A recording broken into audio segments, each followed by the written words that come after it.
Yeah, first of all, I just wanted to thank you all for coming out on a beautiful evening, a beautiful St. Patrick's Day.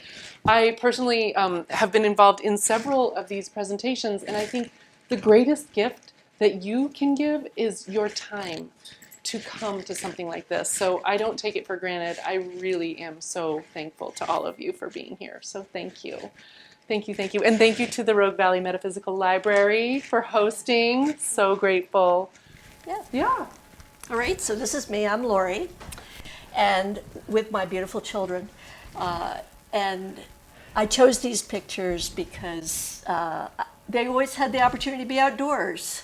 And they went hiking and they went canoeing, and then they got big, and they're bigger than me now, and they still love the outdoors. And I think about them when I think about the future and the climate, and hope that they'll be able to continue to do those activities in our beautiful planet.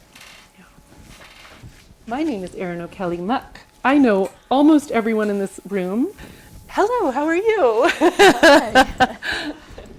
And today is my son's 20th birthday. Isn't that so great? He was born here in Ashland 20 years ago today at the Ashland Community Hospital.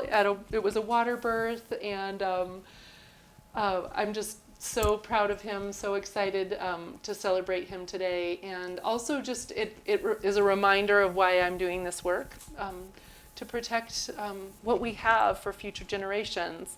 My kids, your kids, your kids, your kids, our fuzzy furry kids, our the plants. There was a wonderful goose in the middle of the street the other day, and I was driving and I braked for him, and he waddled across. Like, for that goose, all of these things that we're trying to protect our beautiful environment for. So I'm going to start with just some really basic information on climate. Some key points. 97% of scientists agree that climate change is real. It's caused by burning fossil fuels, gas, natural gas, oil, and it will get worse if we don't do something about it. So another thing that is just kind of a helpful term as we go through this is weather versus climate. Weather is more of the short-term, day-to-day that's happening, whereas climate is the average daily weather for an extended period of time at a certain location. So when we're talking about climate change, we really are looking at that longer perspective. So that's just something that's good to know. In 2019, that's kind of when I was ignited on passion about climate work. There's the coolest little chimey ding-ding. What is it? Okay. Please silence your phones. I took a class with SOCAN, which is Southern Oregon Climate Action Now. And this is the slide that just stopped me in my tracks. It was a 10-week class, 3 hours every Wednesday. And it was a science class. It was an actual, hey, roll up your sleeves lady who has a marketing and web design company and isn't in the science world all the time. And I saw this, and these are paths for the future, potential paths for the future. This is if we stopped burning any kind of natural gas, oil, anything right now, and just were able to be at this baseline of Shangri-La. This up here, the red scary line, is business as usual. And this is the line that we are currently traveling on. This is the line people would really like to see us aiming toward, where we're decreasing our pollution and we're doing things to get carbon dioxide and other things out of the atmosphere. But this is the one, and this right here, this is 2050. So if we back up right here, we're right here. And that's why on that other side where it said we need to do something quickly, it's talking about the choices we make right now really do have an impact for how the future is. So that it just had a really big impact on me. Now it's over to you. Yes, so of course that slide is about warming, but climate change is not just about warming, it's also about that we create more extreme weather, and we've been seeing that just even this winter, right, on the East Coast. They've been just slammed. A friend of ours in Queens said his car was completely buried for 7 weeks. It was just like, wow, how's that possible? And yet we don't have any snow out here, you know. So it just means everything. And in DC, yesterday they had a tornado warning, which is not something that you ever have in DC.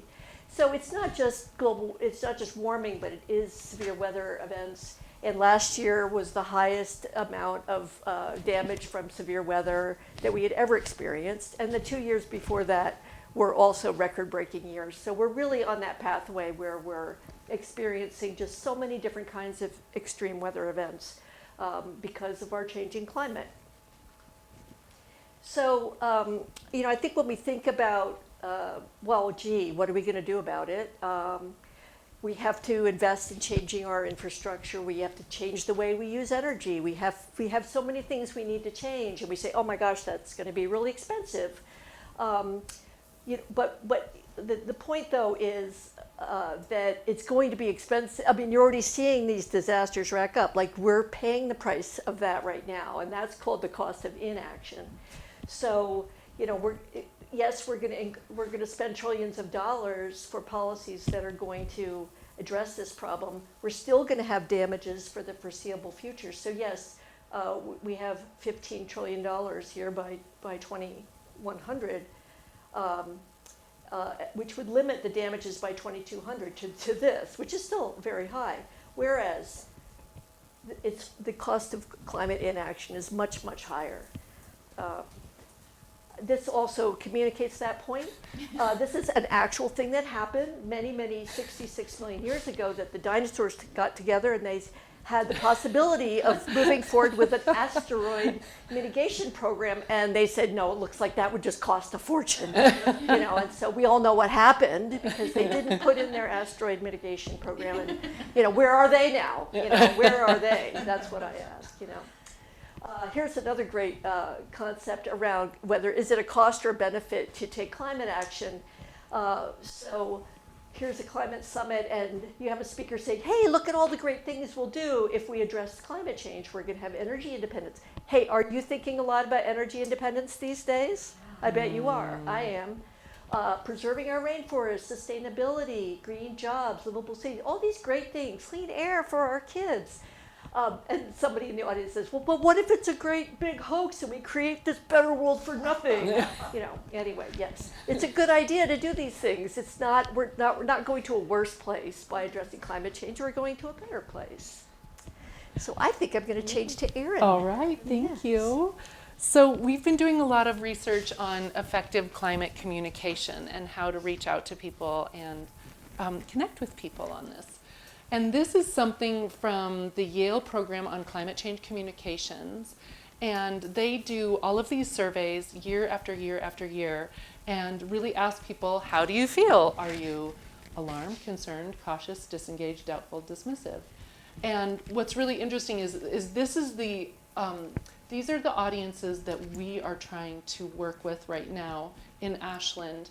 And as you can tell, I mean, what we're looking at from their data is this is over 50% of the people in the United States are feeling alarmed, concerned. That's over 50%, and then adding the cautious. So it's a lot of people who are wanting to do something and worried.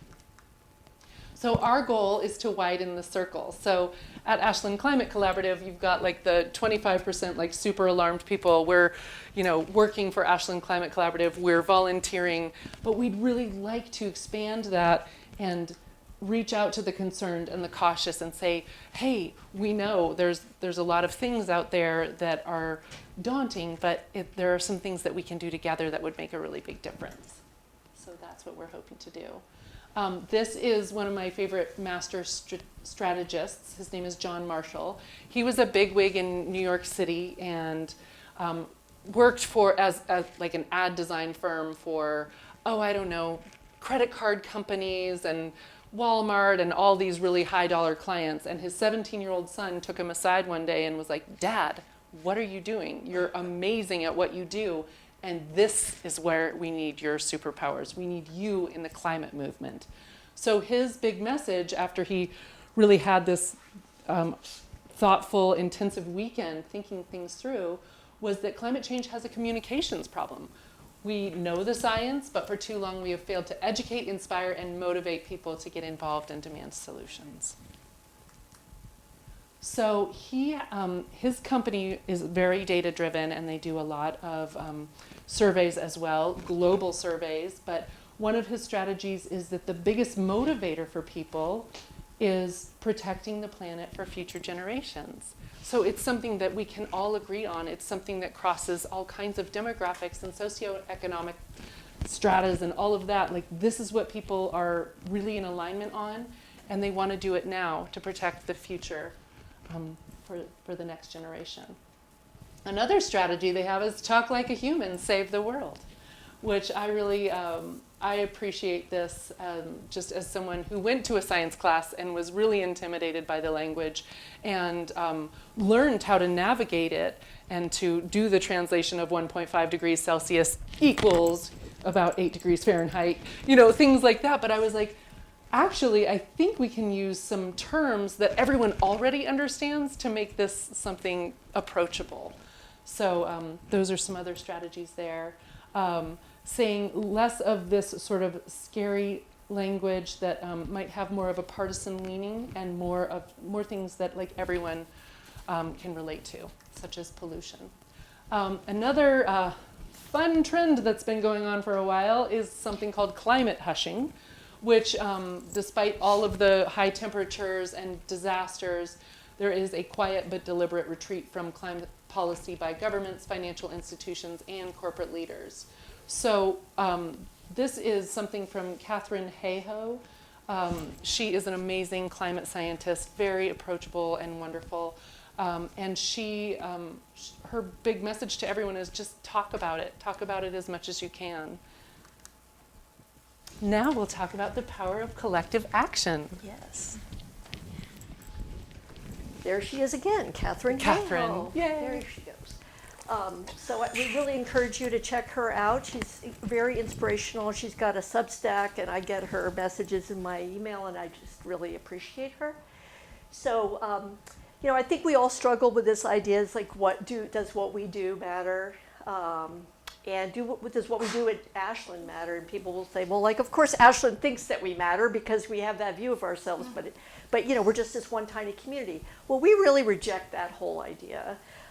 We believe that what you do as an individual matters, and it matters because what they have found, this is again backed up by research, is that the most influential element in helping people adapt their behavior is what other people are doing. That's that old, you know, following the Joneses or keeping up with the Joneses thing, which is, you know, actually true. That you can create a culture where you've normed certain types of behaviors, like, oh, well, of course I'm going to ride the bus, or of course I'm going to get on my bike, or I'm going to walk, or of course I don't want to burn fossil fuels in my house, I don't want methane in my kitchen, you know. So just as we just adopt these ideas as norms, these shift the social norms. And in all of our lifetimes, we can think of examples of things that were totally normal when we were kids, like people smoking in the office all day, you know, to things that like you just would not do these things anymore. So really, when we think about climate change, and when you think about it, when you interact with other people, realize that this is a very powerful tool. You don't have to be spewing data. As Erin said, it's not about that. One of the most powerful things that you can do is not just adopt these, you know, practices in your own life, but also just learn how to talk about it with other people in ways that brings them in and makes it friendly. So yes, personal actions matter, not just because any one behavior will solve climate change, but because they shift social norms, build collective efficacy, and inspire others to act. Each choice we make, big or small, can be a catalyst for broader change. Going back to the slide that Erin showed earlier about the Yale research, what they find is with the people who are the most alarmed about climate change, and I have experienced this, is that you feel completely overwhelmed. Once you really take it on board, you can get very depressed, very overwhelmed, paralyzed, fearful, all those things. Those are not emotions that help you actually do anything. Those kind of just, you know, set you back. So I think the thing is to lean into this, yeah, we're going to figure out what works, and we're going to do it, and we're going to spread it, and we're going to have fun doing it, so everybody wants to do it. That's kind of like our philosophy. This also, climate action is like voting. You know, how many of you voted? Do you vote? Yeah. Why do you vote? Because you think it matters, right? Same thing with this. Oh, not only that, if we didn't vote, our friends would just yammer. Yeah, exactly. Yeah, right, exactly. That's what you're saying. Yeah, right. So, you know, it's really the same thing.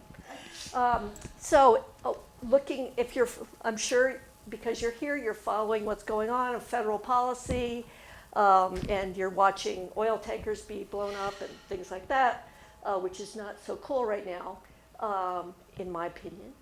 But there's good news out. There's lots of good news. Another thing I subscribe to that I like is I get this daily dose of climate hope and a weekly digest, and it tells me all the really good things that are happening in the world, like what's happening in China right now, and they're gone full bore into renewables. And there's amazing stories about species coming back from the brink of extinction, and there is really a lot of good news out there. So keep, subscribe to things like that. But here's one good news. This is from a very recent study that, there are 46 states, if I'm remembering that. No, there's 23 states that have rules in place to address climate change, either through statute or executive order or a combination of both. And those are the ones that are colored. And that if those states just stayed on track for what they're doing, regardless of what the federal government does, we would still cut our emissions by almost half by 2050. So yeah, it's really a setback that the federal government has switched directions on some really amazing climate policies that were underway over the last 10 years.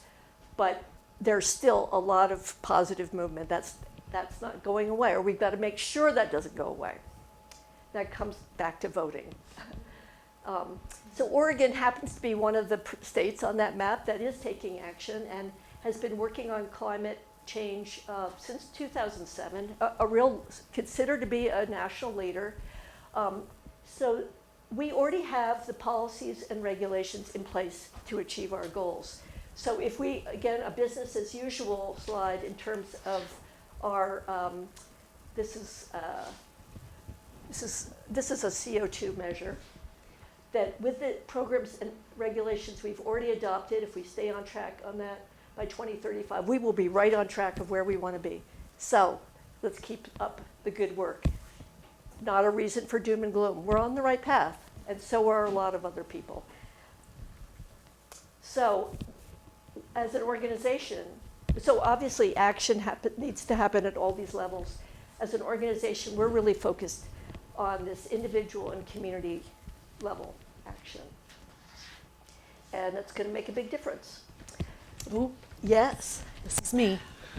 Can I ask you a question? Yes. If you go back to that picture that showed the states that were the most there, Yeah. has anyone done any collaboration with the level of education and universities in those states that makes a difference? Maybe I see states that have very high education. It could be. Universities and a lot of people around that would make the difference in those states. Yeah, I don't know if that research has been done, but we could look into that. Like, what are the correlations? Those two in the middle, is that Utah, is that Colorado? That's Colorado and New Mexico. New Mexico actually does not have really high education standards. Right, yeah. I think they tend to be more liberal states. Yeah, But It's anyway, interesting that just thinking. Louisiana is on there. Oh, there's Louisiana down there. I know, that's- yeah. unusual. Well, that doesn't really, Louisiana maybe is a special circumstance because they have so much exposure with the oil, Yes. the port there, and hurricanes So many and hurricanes, yeah. Yeah. And we actually, I want to say, we as an organization interact with organizations in some of these other states, which is super Yeah. fun to find out what they're doing. So, yeah.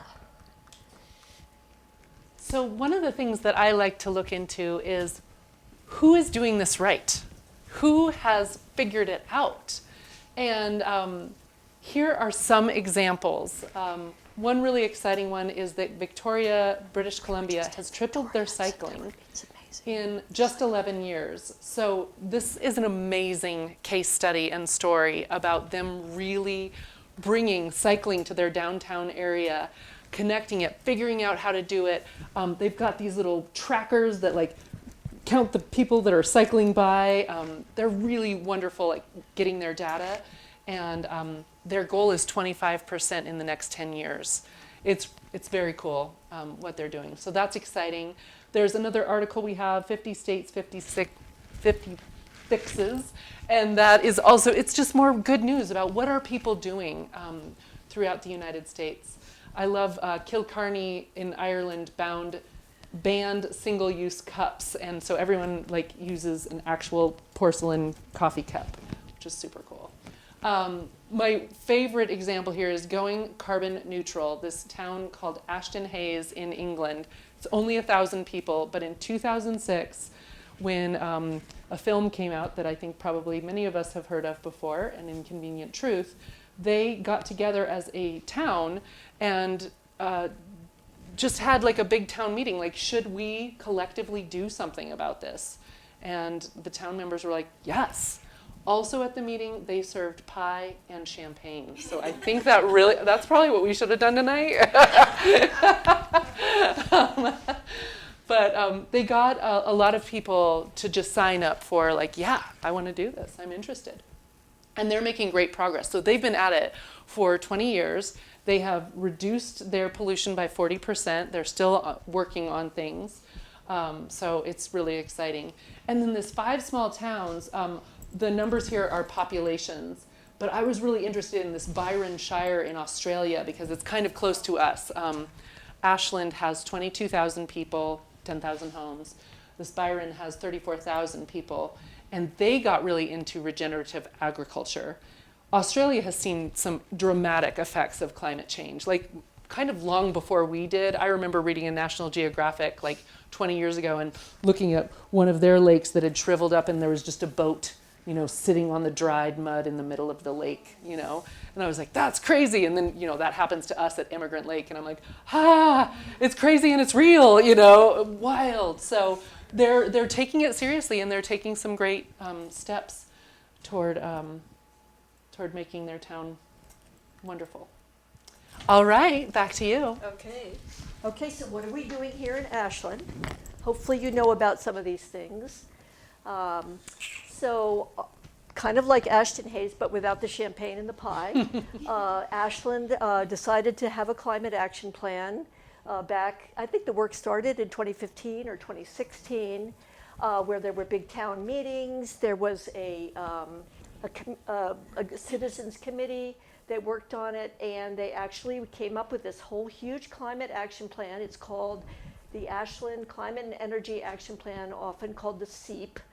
And it has 22 goals and 65 actions.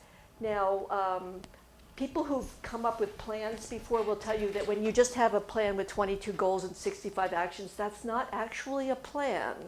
That's a bathtub of things, or kitchen sink. So it didn't have any prioritization of like, okay, if you really want to have an impact, these are the things that you should focus on. So I have to say, I think this was an incredible process. I think it was very highly visible, and the city council approved it unanimously and embedded it in the municipal code. So it's one thing to say, yeah, we want to do all these things. This is actually in the city code of Ashland, where where the city made a commitment to achieve the goals in this plan. So I would say, though, the fact that it was kind of like a kitchen sink made it really difficult for people to organize around it. It's never been staffed at the level that it was supposed to have been. And so there's been a lot of difficulty kind of getting focused on this. But I would say that we're making progress now. In 2020, so we have an individual works for the city whose title is, he's a climate and energy analyst, Chad Woodward, a lovely person. And he just did a new refresh informally refreshed report for 2020 that really gives us a lot more focus, and we'll talk a little bit about that. It's the cover for that one. Yeah, so it was, there was a big report in 2020 that showed where we were going, where we were falling behind and what we were doing well. And then in 2025, Chad did a report helping us to focus of where we can really have an impact. So one of the things, like when people bang on the city about whether the city is doing enough, I think we need to remember that the city itself isn't the one that's generating the climate pollution, it's us. This is a residential community. Every community is different. Some communities are manufacturing communities or agricultural communities, and they would have a very different profile. For us, we're a residential community. It's the way we live here that is how we contribute to climate change. So when we bang on the city about doing it, they have made agreements that they're going to reduce the use of fossil fuels in their buildings. But a lot of it is how do they help us make the right decisions and have policies that support us, the community, to reach the climate goals. Because if we can't do it, we aren't going to get there. It's really up to us and their ability with policy to help move us in this direction.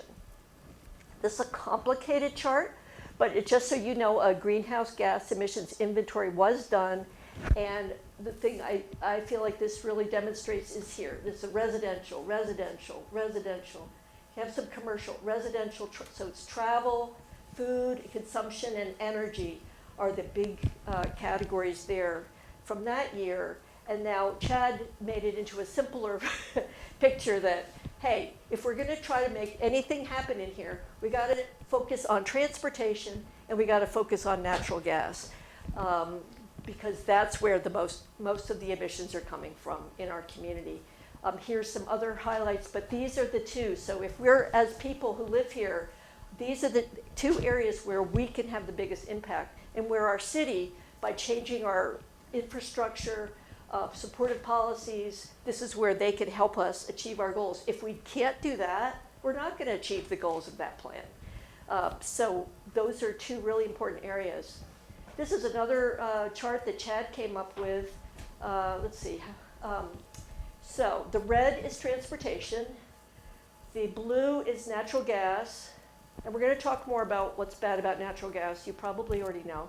But this is our electric generation, emissions from that. So just those three categories. This starts at 2011 and goes all the way up to 2024. And these are emissions. So obviously the higher it is, the more emissions are focused. So transportation being a huge chunk here, natural gas being a huge chunk of our emissions. Now I want to call your attention to this. So something happened here is that we started paying attention to the usage of natural gas in this community, and so Avista stopped reporting that data to the city. So we, for the last 3 years, they have refused to give us any data about the usage of natural gas in this community. Where do we get our natural gas from? Pipelines, it's almost all fracked Is gas. it coming in from Canada? Or? I can't say whether it's coming in from Canada, but it's almost all the natural gas in Oregon is fracked gas from hydraulic fracking. So part of the city council last year passed an ordinance that requires Avista to start reporting this data starting this year. So that will allow us to see whether we're really actually making some headway. But you can see, that the trend is slightly downward here from 2011, but just not as fast as it could be. So what has Ashland done right? Some successes that Erin felt deserved a gold star. Thank you, Erin. So this is an ordinance passed last year, one of the nation's first climate pollution fees on new construction. We can't ban gas in new construction. That has been challenged in the courts, but we can make it so polluters pay. So if you want to build a new house and you want to have gas in it, you're going to have to pay for that. Sorry, because there's social costs to putting in new gas construction. We're developing climate-friendly and equitable communities under state rules. the whole state is supposed to do that. Ashland's been very progressive in developing that under that framework. We have almost the highest rates of solar and EV adoption in the entire state. We own our own electric company, which is hydroelectric, which, yes, hydroelectric has environmental damages, but it is about the cleanest power that you can possibly get in terms of carbon emissions. And the fact that we own our own electric company also means that we could set policies to achieve the goals that we have for our community. Whereas if you're part of Pacific Power, your investment, your money goes to Warren Buffett and to Berkshire Hathaway, and you have no ability to set the policies and demand that your city council and your city align with our goals as a community. We have lots of incentives. I think we have some information about that, including this last year, for the first time, if you qualify based on your income, you get twice as much incentives as everybody else. So that's really a great thing. Okay, so Erin is going to talk. Okay, we've kind of just laid the context of who we are. Now Erin is going to talk a little bit about, how we got here. Or am I supposed to do this? I think, is it you? Is it me? It's you. Okay. Well, I should know this because I've been here since the beginning. So we were founded in 2022. We had a task force of city leaders get together for, excuse me, a year to try to decide what was it that we needed in this community in order for Ashland to meet its climate goals. And the consensus was that we needed an organization like Ashland Climate to help people, to support people in making these choices and to push the city also to be accountable. So our mission is we're a hub for community-based climate action to reduce our climate footprint and build a resilient community. We aim to energize, engage, and mobilize all of Ashland to accelerate meaningful climate solutions. And our vision is a community that's healthy, equitable, culturally and economically vibrant, and in harmony with our natural environment. So who can argue with that? It's really great. We have tons of volunteers. So Erin is the executive director. I'm on the board of directors. We have another board member back here, Candace Turtle. But we have tons of people that are doing this work together. So this is the collective power of people all bringing their different expertise to this. So It's still you. still me. So what are the moves that we can make that would make a collective difference? So we have to reduce our climate pollution, and we have to adapt to the changes that are already underway. So these are the main things that you could do. You can get off natural gas, which we use the word electrify. Just means switching to clean, renewable energy instead of fossil fuels. Clean up your transportation. We'll talk more about that. Reduce your food waste and compost your food scraps. And use electric landscaping tools. And then adapting means conserving water, protecting our homes from wildfire, preparing for emergencies, and connecting with others. So we do this work with a number of action teams. These are volunteers who work together to drive these different initiatives forward. Now it's you. No, it's me. Gosh. Okay. All right. And I will just track the time. We are about 7:45, so we might speed up a little bit here and just quickly tell you about some of the great moves that we can all take part of that reduce pollution and build community. So composting food scraps. So the problem is that food scraps in the landfill produces methane gas. So our landfill is on the other side of Roxanne Peak. It's giant, and when we take our trash there and pour our food scraps in there, they get trapped away from oxygen and start to create methane, and that methane comes out into the atmosphere. So a solution is composting food scraps and trying not to waste food. And the wins are less pollution, richer soils, and food for farm animals.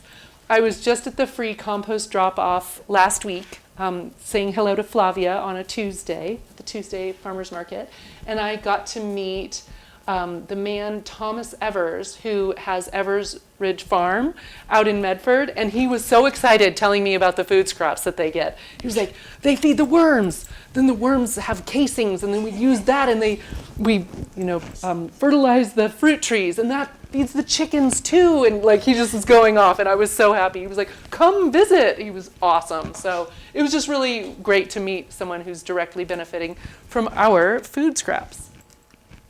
So where to compost? Well, you can compost at home using a variety of different methods, barrel bin, worm, or bokashi.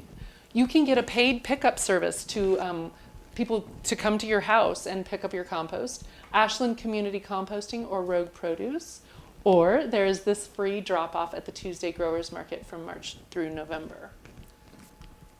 And here's some really great news from last year at the farmers market. We collected 336 giant 32-gallon bins of compost. That is 12.5 tons of food scraps that was diverted from our landfill. And that is 0.5 tons of methane avoided, which is equivalent to 15 metric tons of carbon dioxide. So really great news that we're actually making some progress here. Over to you. Clean home energy. Yes. Yes. So, the three largest sources of carbon pollution in your life, if you drive a gas-powered car, you're creating 4 to 8 tons of carbon dioxide per year, depending on how much you drive. The average American, I'll put it that way. But maybe a lot of people don't know that your gas furnace is just as polluting as your gas car. So a lot of people are switching to EVs, but if you still have a gas furnace, that should be a priority for you. Your gas hot water heater, too, also produces a lot of carbon dioxide. So those are, for most people, if you have any of those things, those are some good goals for you. So we have a team called Electrify Ashland now. So natural gas is mostly methane, like 89-90% methane. Methane is 86 times more, has more, 86 times the climate warming potential of carbon dioxide over the next 20 years. So that means any of these things that are about methane, like food scraps or natural gas, these are like super pollutants. Methane is a really big problem. And natural gas is almost pure methane. So we were told that this was part of our transition to clean energy when natural gas came out. And there were some honest reasons for that, because it was very large particulate polluting, like buses that ran on diesel. So that conversion to natural gas, it cleaned up a lot of cities in a lot of ways. But what we didn't realize at the time was how much leakage there is on all of those pipelines. We have just jillions of miles of pipelines across this country, and there's leakage all along. So once, in the last 10 or 12 years, they have put infrared cameras to see, because methane is invisible, and they've calculated the amount of leakage, and it is just as bad as if we were still using coal. And this is just something we didn't know originally, and the oil and gas companies aren't going to tell you this, but this is why we're on this really big campaign to get rid of all these gas furnaces. So we're encouraging people to switch to efficient appliances powered by our clean hydroelectricity. So a heat pump or a mini split are really great ways to go. The wins are less pollution, lower utility bills, and more comfortable homes. These are all the things that you might have that are working on gas now that you can convert to electricity. So how do you do that? This is something that you don't just go out and do overnight. You have to plan this, and we recommend that you look at how old your appliances are. We have energy coaches, navigators who will come and help you develop a long-term plan to eliminate these polluting appliances from your life. There's a new thing in town called the Home Energy Score. You can email us at homeenergy@ashlandclimate.org, and we have info about this, where they'll come and they'll evaluate your home, and they'll say how are you in terms of your, how would you say it? It's the efficiency of your home, and it gives you a plan to improve efficiency wherever you are in your journey. Right. Exactly. Okay. And you might have seen, how many people have seen these signs around town? Have you seen them? Does anybody have one? This is a way of promoting, like when you go electric inside your house, nobody knows unless you tell them, right? you see people's solar panels, but you never know if they got a heat pump. So this is a way of just sparking, promoting this, marketing this idea. Hey, we're going electric. We're really proud of it. I'd love to talk with you about it. We have some yard signs here. If you want to be on that journey, even if you haven't gotten started, you can get a sign from us.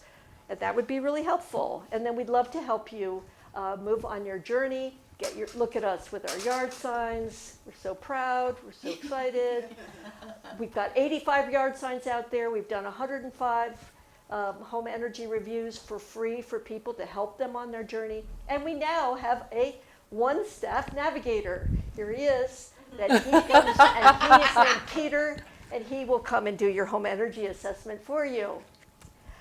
Am I doing this one too? You're doing that one too. Okay, great. This is a really great graphic about why we should get rid of gas lawnmowers and leaf blowers. You figure like, hey, how bad can this thing be? It's not very big. But they have these old two-stroke engines that are highly polluting. They haven't benefited from all the clean devices that we put on our cars to keep them from polluting so much. So you should know, using your gas lawnmower for 1 hour is the equivalent of driving 300 miles in a gas car. 1 hour of leaf blower use is equivalent to driving 1,100 miles. So these are highly polluting. They're noisy, they're obnoxious, people hate them. There's great options at the Ace Hardware store, all kinds of great electric tools.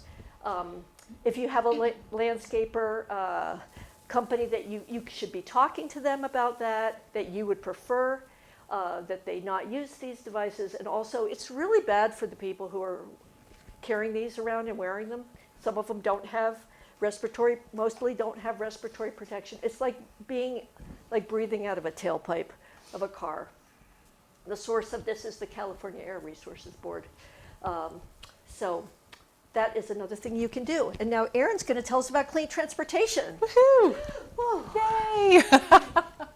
All right, so we have another action team, Streets for Everyone, that is all about promoting clean transportation.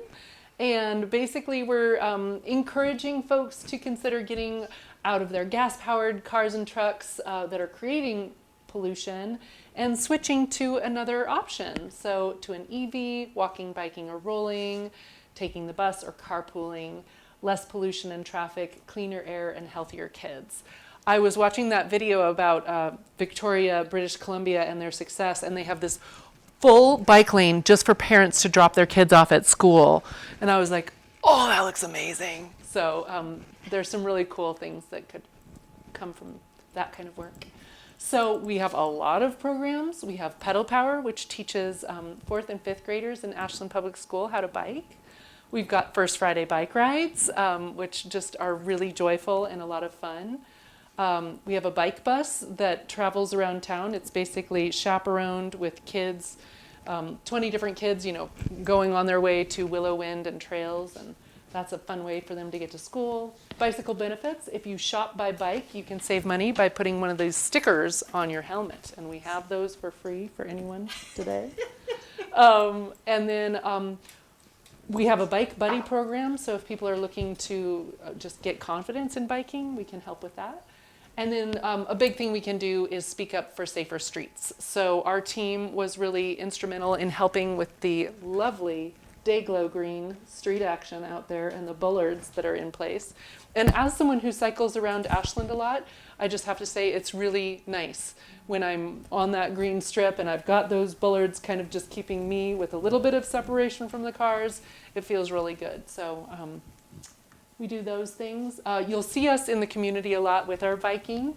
Barb, do we have a picture of you? There you are. There's Barb. And there's Gia. I know. So we're making progress. We've had 3 schools go through Pedal Power in the fall. We've had 18 First Friday bike rides. Our one in May 2025 had over 50 riders. Super awesome. And 14 local businesses are part of the bicycle benefit program. So that is awesome. Okay, we're getting close here. Water conservation, obviously a big deal. I'm sure you're doing things to conserve water. Rising temps and decreasing snow, especially this year, I think we're all cringing. creates drought, and so the things that you can do gradually are remove your lawn to move towards water-wise, drought-resistant plants and trees, and use fire-resistant mulch. The fire department has a really great handout on their website. If you just Google Ashland, City of Ashland mulch recommendations, they have a really great handout that tells you which mulches are the best to be fire-resistant. And when we move towards these solutions, we are using our water supply better, and we're causing less stress on our aquatic ecosystems. Obviously, when our potable water takes energy, so the less we're using potable water for landscaping, the better. So we have lots of resources on our website. We track the water conditions on our website, and we have lots of information. Actually, the city has lots of information about, they'll give you all kinds of things like free shower heads. What other things do they? Faucet aerators, the irrigation controllers, all kinds of stuff they'll give you for free. So check that out. Me again, protecting homes from wildfire. I know you're thinking about this. So this is one of the most important things we do to protect ourselves from our changing climate. I almost feel like I don't need to say these things. I probably don't. This is our new reality, and our town was not built with this in mind. So there's an increasing focus on not just what we're doing in the watershed, but also how we create defensible space and harden our homes and neighborhoods around wildfire, make sure we know how to evacuate, having a go bag ready.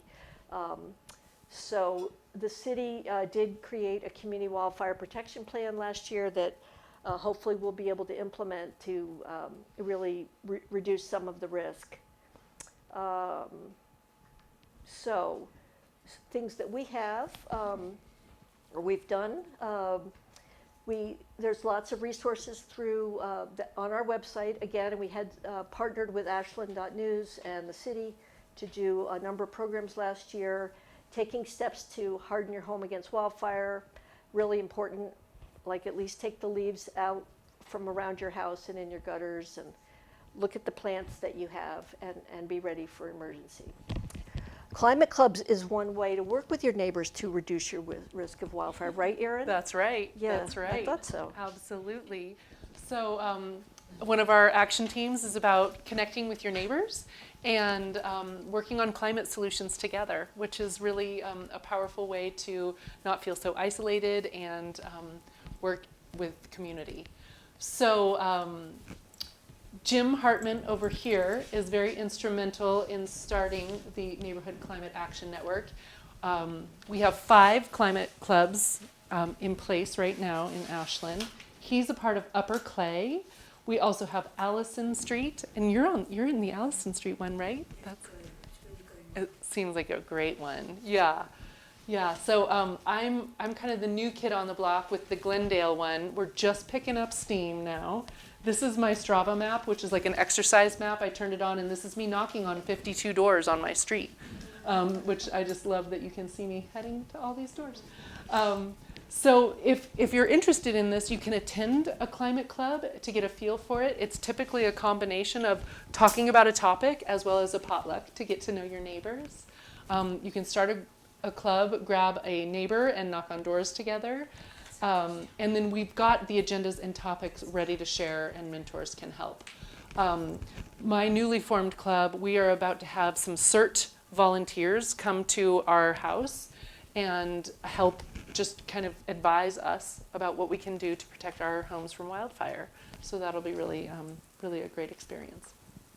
And everything I've heard about these are just wonderful. Like, learning the climate stuff is great, but I think the connections with our neighbors is like just so so important and powerful. So Eric Strong was given some love about his club. Equity. So we're all in this together, and so one thing we try to stay focused on is how do we make these solutions available to everyone. So obviously, climate change exacerbates inequities in so many ways. And one way I think about it is when I see people working outside during the summer. You know, some people say, well, I just leave town in August because I'm worried about smoke and it's so hot. But there's a lot of people who can't make those choices. So I think as we think about climate change in our community, we really have to think about everybody and not just what we can do ourselves, but how it affects people who are vulnerable and who maybe don't have income to make some of these changes. So some of the things that we've been doing, we had got funding from the Oregon Community Foundation for a climate resilience and equity initiative where we did huge amounts of outreach to vulnerable people, low-income homeowners and renters to try to tap them into some of the services and resources and incentives available to help bring this within reach. And we hope to be implementing a big grant in the next couple months that will directly provide home energy retrofits for some Ashland households. So, this is you? This is me. I thought so, because it looks like you. Yeah, it looks like something you would do. Yay! So yeah, we're getting to the end of the slideshow.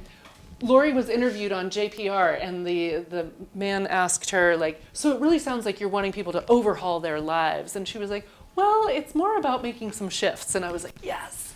That's really what we're looking at, is just that idea of shifting what you're already doing to a cleaner version of it. So I think of these three things, and it's like a way that we can make the biggest impact. Hi guys. We've got community stories. We've got some of our community stories here. So we put these on our websites because we're hoping that you guys can recognize what your friends are doing in the community and see, get some ideas from them, get inspired. We're trying to motivate and empower people. We're really focused on local faces, local stories. We're trying to make it fun, accessible language with a weird dangling E down there. So there are a couple of moves that I've been making, and just thinking about the bigger ones, like transportation in my family. Right now we have a family of 2. So I ride my e-bike around, and my husband so kindly gets into our Chevy Bolt and drives that mostly. And then we do have a gas guzzler from 2008 that we use sparingly, and we're hopeful that in the future we'll be able to swap that out for a hybrid. So it's a process. Other things that I do, composting. I had a pickup service, now I'm taking it to the growers market. And then as far as clean energy, I have one of these signs at the front of our house, and we have everything except for the gas furnace replaced. So that's our last biggie to do. So we're working on that. Now it's you. Oh, it is? Yes. Okay. So what you can do, if you haven't done these already, is share your actions, what you're doing and what you're excited about. And we'll give you a little tool to do that tonight as well. Sign up for our newsletter. We have this awesome, fun monthly newsletter. It's an email that tells you all the things that are happening in Ashland connected to these topics. Follow us on social media, and we have this amazing website, which I'll show you in a sec. Donate. We really appreciate community contributions. We're not very lean nonprofit organization, and we rely on your support to be able to do this work. We ask local businesses to become sponsors, and some of them have, which has been great. And we are launching a new travel offset program for people who fly and who feel guilty about it and want to do something about that. You can get a free home energy score. From now until May, it's free, thanks to a grant that the city got. And come on a First Friday bike ride. These are things you can easily do. Bring your compost to the Tuesday grower market. Thanks to our sponsors, and thanks to Pedal Pet. These are the folks that made it possible for us to teach kids bicycle safety in the schools is amazing. All this great stuff on our website that Erin made. It's an incredible website, so anything that you want to know more about, it's all right there. So individually we are one drop, together we are an ocean. And this inspiring quote from Jane Goodall: each one of us has a role to play, no matter how small.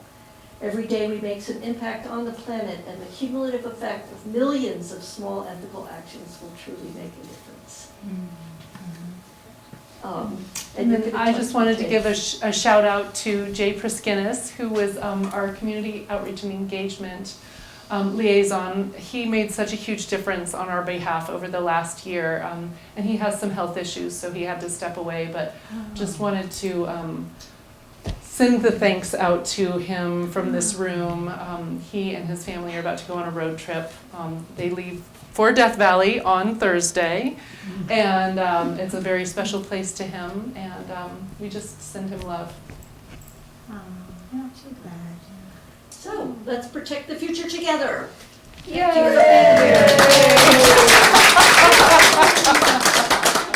So we'll take any questions or things that you want to talk about, and then we're also going, should we roll this out too at the same time? Yeah. Yeah, so we have a survey, or it's a checklist, for you to think about what you've already done, what you'd like to do, or something that you have, that you'd like more information about. So we're asking you to do it so it allows you to kind of reflect and maybe set some goals, but also helps us know like what's resonating for you and what you're interested in. And So- there's two different so- ones. One's for if you're a homeowner and one's if you're a renter.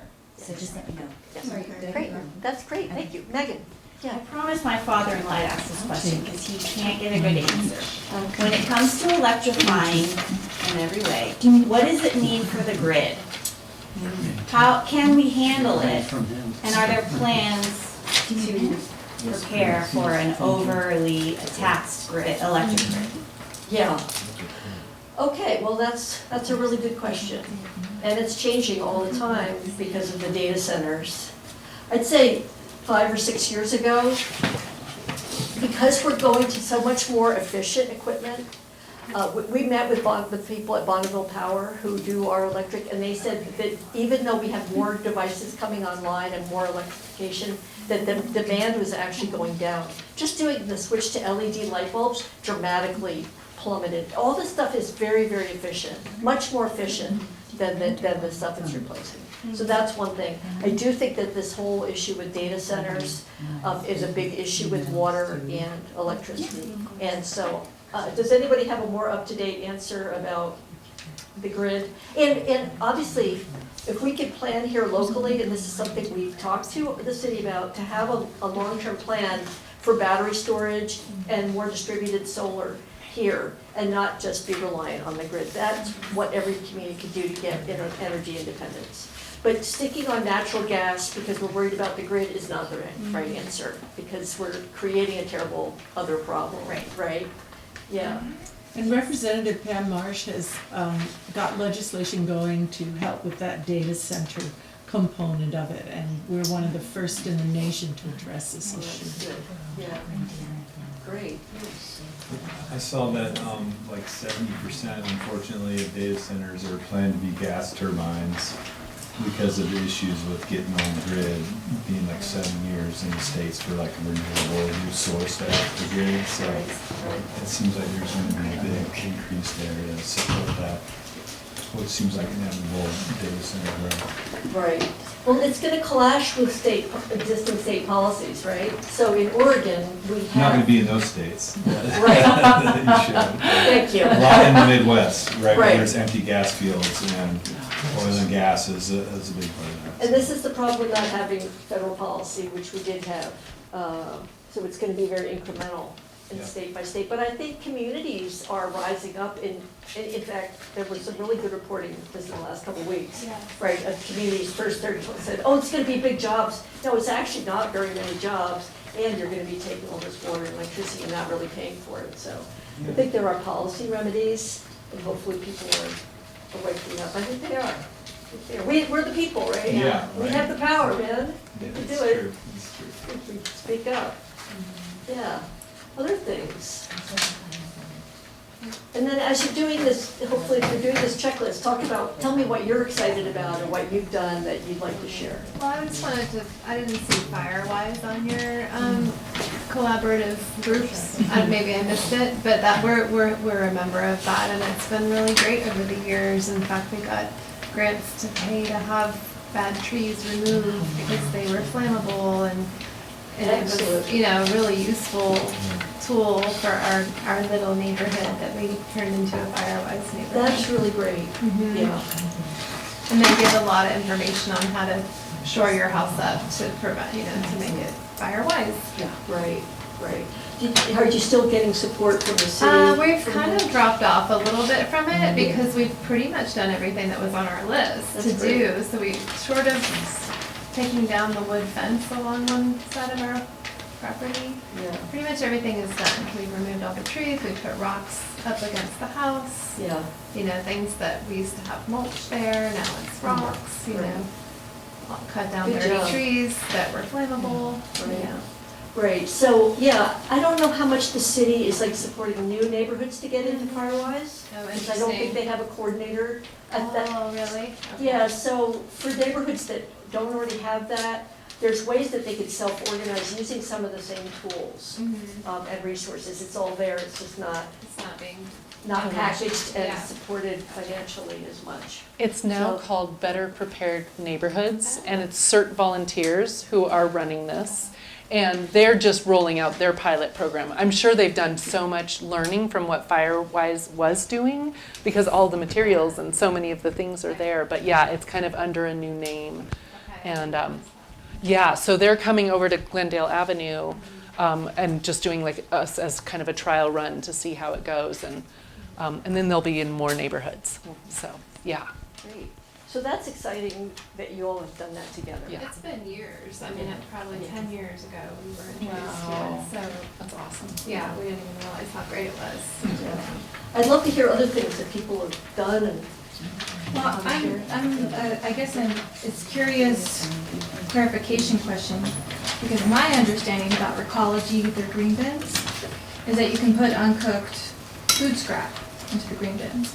This is our compost Yeah, expert over here. you can put whole fruit into the green bins, and that's about it. The problem is that when the food goes to the landfill, if it's not really carefully handled, they can't compost it, and they don't even try. They don't have a composting agreement for most of our food scrap situation. So the green bins are going The to the green bins go and they're put into a windrow and they are mixed in with other things. And they have a very limited amount of commercial composting for organizations like Amy's Kitchens who have special contracts with them. But the only thing that I have been told by Recology that you can put in your green bin here is whole fruit. Like if you had a bunch of apples off of your trees, you could put those in. not food scraps from chopping Not veggies food in scraps your from your kitchen. home. Is that different than what you've been told? Because you have a restaurant. It is, and we did the green bin for the restaurant for a bit, but it was so much fruit flies, and it was awful. So we have people with Yeah. pigs now that pick up all the compost. Yeah. But Nice. That's a for good solution. That's a perfect. my catering kitchen, we used the green bin because it was picked up every 2 weeks, and we were producing so much food scrap, like shucking corn, and when you shuck 2 cases of corn, it's an incredible amount of product. You can, like, I hate putting food scrap into the trash. Yeah. So I've just been doing that for a long time, and I was curious because that's not something I ever hear that is pushed. But when I called Recology, they're like, anything that's uncooked. It can't have any cooked food in there ever. Yeah. But maybe that needs to be, I need to be updated on that, We or. did the same thing. I put all my stuff in there too, and I wonder what's happened to it. Yeah, well, I will double check that information. We're in conversation with them a lot, and I have never been told other than. the Yeah, whole because it could food. be a good way for a lot of people who already have the green bins. I know. It's a But low barrier. You have to Yeah. be like, you have to care, but the people in this room already care, so we're already like, obviously, I'm not gonna scrape my plate into the green bin. Right. You know, like, my compost bucket is just for, I chop onions, Yes. that goes in there, and then, Yes. you know, like, I peeled the potatoes today for the mashed potatoes, that all goes in there. Yeah. I'm just curious what the Well, let's climate. get some, we'll get some. We'll try and get clarification. some more information on that. And also, there are huge parts of Ashland where even that is gonna be attractive to bears. And most of the green bins don't have none of the green bins have bear-proof locks. That's actually one of the concerns that Recology has, that if they move into this model, they'll have to do a lot of updating of the green bins. Well, you'd have a lot of people too who wouldn't follow, they put their coffee grounds in and they put their eggshells in and Right. meat scraps. The biggest problem is meat, and once you have that, it has to be handled specifically. So you said no cooked food goes in? That was my understanding for the last like decade, but it's not been something I've ever heard or seen pushed as part of composting. Right. So I could be wrong. We'll They're follow like, up, thank you for that. damn strawberry stems. Yes. But I think the pigs is a really great Well, the solution. pigs are great at the restaurant. Yeah. They're so lucky. Pigs are a great I solution. saw a video, right, in China, in the school, they would like, after the kid eat food, they like go to the machine and the kid like just dump their food in there, the machine like separate all the food, like take the oil out, so the oil is going to like put in some gas for like. Oh, wow. And then all the scrap is go to the worm bins and make soil. So pretty much the food they cook, so it's like anything, they just drop it in. And it sorts it. So, Wow. like this. Okay. Yeah, was this in a city? In China? In China? In China, was it in a city in China? Yeah. Yes, so the scale is a big issue. When you have a small community like Ashland, to create the facilities to handle the garbage is very expensive. So this is kind of a regional solution in a way, because we have a regional landfill, and the landfill needs to have the ability to handle foods. And they are doing that. They are upgrading. They've applied for a multi-million-dollar grant to improve their facilities, but it's a few years off. And so we really need to do what we can now by composting at home, and by you can pay a small amount of money and have it picked up, and those are taken to farmers. Or if you can't afford that, you can use the farmers market in the farmers market months, March through November. So it's important. And, Lorrie, you had commented on fossil fuels and the situation globally. One of the big problems that's happening right now is farmers can't get fertilizers that are created by petroleum product methods. And so their costs are going up, and it's spring when people need the fertilizer to get going. A couple years ago, we were told that one of the farmers that receives our food scraps from the farmers market had gotten to the point where he did not have to purchase any fertilizers at all because the soils had been so enriched by the composted food scraps. So that helps us locally keep our food prices down and our food healthy and good for us to eat. It's that cartoon where it's like, well, who cares if it does anything for climate change? Yeah. Let's just make our food taste better. Yeah, right, exactly, right. Other things that you're excited about, that you've done, that you've taken on? I know Barb rides her bike everywhere, even though sometimes. I'd like to see more incentives for people who don't have good jobs to buy electric furnaces and heat pumps. Yeah. Those are so expensive. And we It's have terrible. that. We have that come, it has improved a lot. For example, one of the things I'd like to share is if you have an old hot water heater and you are low income in Ashland, you can get up to $2,400 for a heat pump hot water heater, which should pretty much cover it. That is a very generous That's rebate. wonderful. And everybody has different situations. That's why we would invite you to reach out to one of us, and we will help you with your specific situation. I'm a certified heat pump coach, and I love working with people to come up with rebates and financing and ways to afford change. That's great. Yeah. And on Ashland Climate's website, there's a bunch of information about rebates, like local and state. But you can't know everything, so feel free to talk to Yeah. one of us. We come up, we get in there and Yeah. we come up with plans and Promote it. schemes, Yes. ideas. Yeah. Anything else? I Yeah. just had a question where one of your gold star things was that there's climate-friendly areas have been set yeah. up. I'm just curious what that is. Yeah, so we had a handout at the last presentation, but I could follow it up with you. But if you went on the Ashland website and you searched for climate-friendly and equitable communities, that was a state program that communities are supposed to designate areas that are walkable, that have higher density, that are just less car dependent. And Ashland has mapped out a couple different areas that are going to meet those criteria.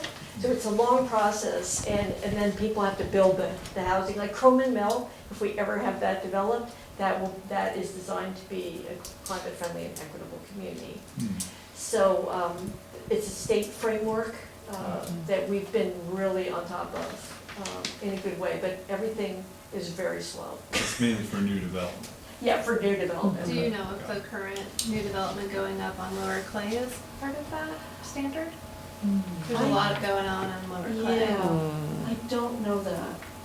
I don't think so. I haven't seen that on the map. I've seen 3 different spots, but I haven't seen that one. I think it's the railroad district, Mhm. the Croman Mill, and is there another one? Is there a triangle? Oh yeah, the transit triangle, which is right here. Yeah. They call this the transit triangle. Yeah. But that is about new development, Yeah. yeah. And I picture almost like little European cities where it's, or tiny little clusters where you've just got really walkable streets, you've got people biking, you've got little stores where you can just like put your little bag over your shoulder and go and get what you need and come on home. Like it makes it so much easier than maybe what we have it set up right now. Right. And one thing is, by being on our newsletter list, we'll let you know when there's advocacy opportunities for you to speak up in support of these things, because every time anything comes up, there are always people who say we can't do this. So it's up to us who really want to see these changes happen to speak up. And when we worked on this protected bike lane, we had 65 people write to city council, and that's why it got done.